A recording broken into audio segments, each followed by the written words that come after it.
Hello everyone, welcome to delicious recipes.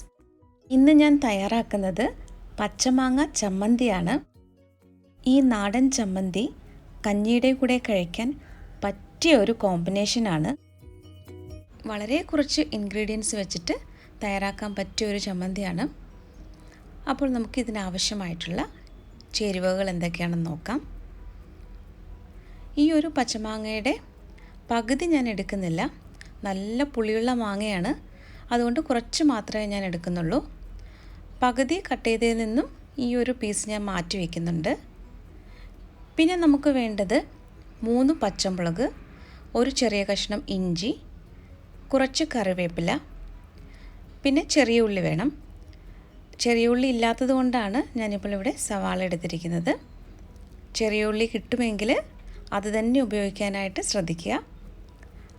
ഇനി നമുക്കിത് ഒരു മിക്സിയുടെ ചെറിയ ജാറിലേക്ക് മാറ്റാം. ഇത് ചെറുതായിട്ടൊന്ന് ചതച്ചെടുത്താൽ മതി, കൂടുതൽ അരഞ്ഞു പോകരുത്. ഈ ഒരു രീതിയിലാണ് ഞാനിപ്പോൾ ഇത് ചതച്ചെടുത്തിരിക്കുന്നത്. ഇനി നമുക്ക് ഇതിലേക്ക് തേങ്ങ ചേർത്ത് കൊടുക്കണം. ആദ്യം തന്നെ തേങ്ങ ചേർത്ത് കൊടുത്താൽ ഇത് നല്ലതുപോലെ മാങ്ങയും ഇഞ്ചിയും പച്ചമുളകും ഒന്നും അരഞ്ഞു കിട്ടില്ല. ഇനി നമുക്ക് തേങ്ങ ചേർക്കാം. 1.5 കപ്പ് തേങ്ങയാണ് ഞാനിപ്പോൾ ചേർത്തത്. ആവശ്യത്തിന് ഉപ്പും കൂടി ചേർത്ത് ഇതൊന്ന് അരച്ചെടുക്കണം. അങ്ങനെ കൊതിയൂറും പച്ചമാങ്ങ ചമ്മന്തി ഇവിടെ റെഡിയായി കഴിഞ്ഞു. ഈ ഒരു രീതിയിലാണ് അരച്ചെടുക്കേണ്ടത്.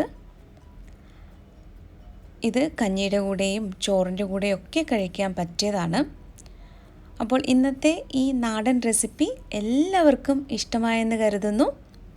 ഡെലീഷ്യസ് റെസിപ്പീസ് ചാനൽ സബ്സ്ക്രൈബ് ചെയ്യാൻ മറക്കരുതേ. ലൈക്ക് ചെയ്യാനും ഷെയർ ചെയ്യാനും കമൻറ്റ് ചെയ്യാനും കൂടി മറക്കരുതേ. അപ്പോൾ മറ്റൊരു നല്ല റെസിപ്പിയുമായിട്ട് വീണ്ടും വരാം. Thank you.